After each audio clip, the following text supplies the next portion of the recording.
We start this afternoon at 4 o'clock with the president. President Biden coming to Colorado today to designate the country's newest national monument. That is the designation covering Camp Hale, the 10-mile range and part of the Continental Divide Trail. Camp Hale is the place where the military trained soldiers in mountain warfare for World War II. It's located between Leadville and Minturn, just a little south of Vail. The designation will protect the land from mining and drilling. One of the veterans who trained there helped get this new designation and was there today, along with 9 News reporter Noel Brennan. Alex, miles up this road among the valleys and peaks is Camp Hale, the place where soldiers with the 10th Mountain Division trained during World War II. And as of today, it's also the place that is the newest national monument. President Biden signed that proclamation today, and he did so in honor of veterans like Francis Lovett. The war hero came home to become a teacher and a principal. Thank you, Francis, for your service to our country and all you've done to get this monument designated. Thank you. Lovett has supported the effort to preserve and protect Camp Hale. He was welcomed on stage next to the president along with fellow 10th Mountain vet Robert Schuer. The 10th Mountain Division was a special Army unit trained for mountain warfare during World War II, and many of the vets who fought in Italy came back to Colorado to jumpstart the ski industry in our state.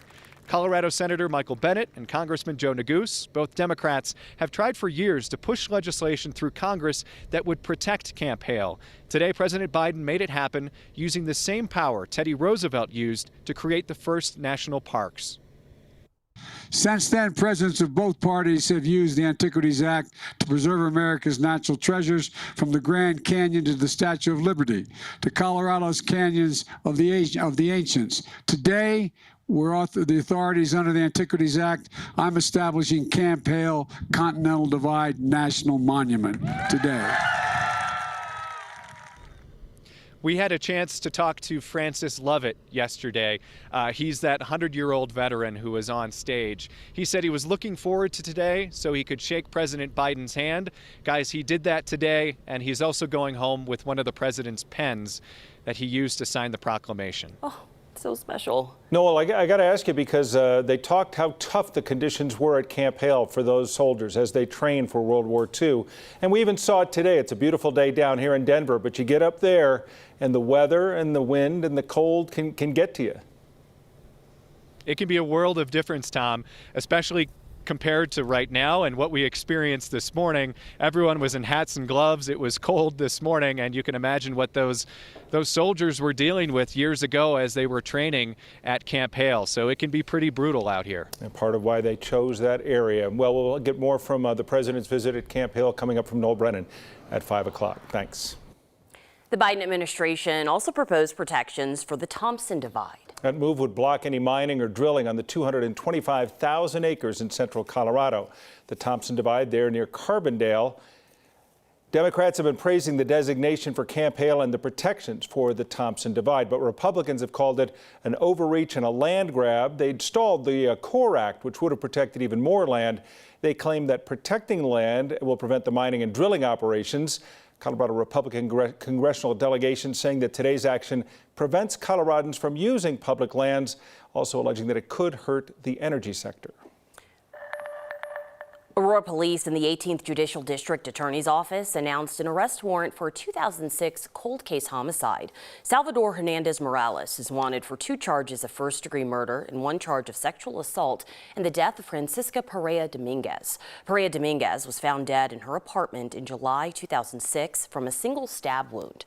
Hernandez Morales, who was her roommate at the time, was always a person of interest in this case, but new DNA evidence allowed police to finally name him as a suspect. But the evolution in DNA technology and their ability to retest an item that maybe didn't have a sufficient sample 5 years ago or 10 years ago or 15 years ago changes literally week to week.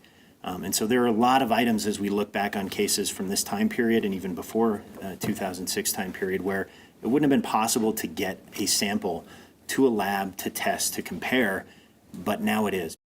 Police say Hernandez Morales is not currently in the U.S. and they will begin what they call a lengthy process to get him extradited back here to Colorado. Ladies and gentlemen of the jury, do you all agree that this is your verdict? Yes. Thank you. We knew Alex Jones was liable for defamation, but today a Connecticut jury awarded plaintiffs a staggering sum of money. That jury decided Alex Jones must pay $965 million in damages to numerous families of the victims of the 2012 Sandy Hook mass shooting for falsely claiming they were actors who faked that tragedy. It marks the second multi-million-dollar verdict against the conspiracy theorist in just over 2 months. The verdict comes after 3 weeks of testimony in a state court in Waterbury, Connecticut, not far from where the gunman killed 20 children and 6 staff members at Sandy Hook Elementary School in December 2012. Jones, who is not present at the verdict, claimed for years that the massacre was staged as a part of a government plot to take away Americans' guns.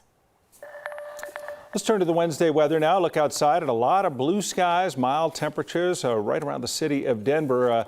Kathy, just checking in with Noel a few minutes ago up there by Tennessee Pass, where it was cold today. It was. My father-in-law was one of those soldiers that trained at Camp Hale, so he would share the stories of that area and the weather, and pretty amazing. Our 10th Mountain Division soldiers, and that's just such a beautiful place. But this isn't too shabby either. Denver, blue skies. We've got a wonderful day. You are halfway through your work week, and we are kind of sandwiched in between high pressure to the west and a big storm in the Midwest. But that drier northwest flow is keeping conditions mild here. There are wind advisories up near Bismarck, Rapid City, and north of North Platte. A few showers just skirting the northeastern border of Colorado, tracking from the northwest to the southeast. But I think you can plan on more of this. We got a beautiful evening, not quite as cold tonight as last night, but some areas will go under a frost advisory. We're still in the low to mid 60s in Denver, some 70s around Colorado Springs, almost 80 in Lamar.